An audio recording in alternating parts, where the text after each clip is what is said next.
Presidente, nobres colegas, eu quero declarar meu voto. Pode declarar o voto. Porque é o momento de nós valorizarmos muitas mãos,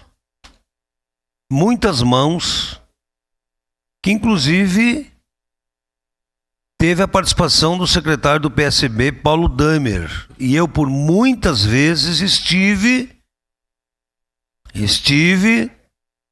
quando coordenava o orçamento comunitário, verificando o caminho desse contorno sul. Então também quero valorizar muito os servidores que trabalharam, o Sandro, o Boschetti, os engenheiros da CEPLAN.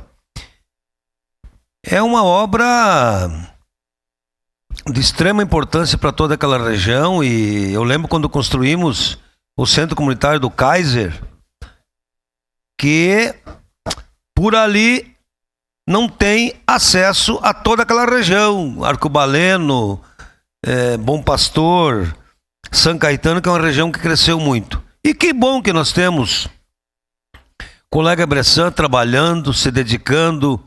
A João Zambon já deu uma grande melhoria no trânsito daquela região. A importância. Eu falo isso porque nós da Zona Norte, e nós aprovamos aqui um plano de mobilidade. E aí, esses dias peguei um motorista de Uber, ele me disse assim: tu mora há quanto tempo em Caxias? Digo, há mais de 40 anos. Nós estamos há 30 anos indo e vindo pelas mesmas vias.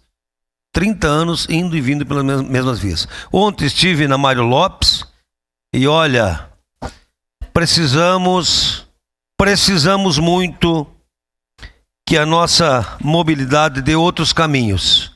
Então, com o plano de mobilidade, com certeza, Caxias vai ter melhorias no trânsito, porque quando tranca, por exemplo, o acesso pela Pio 12, a gente fica 40 minutos presos para poder chegar aqui na Câmara de Vereadores. Então, é muito importante, voto sim, aquela região precisa, cresceu muito, e é de extrema importância que o município indenize onde tem casas, terrenos, mas que a via é pública e que é de interesse coletivo. Obrigado, senhor presidente.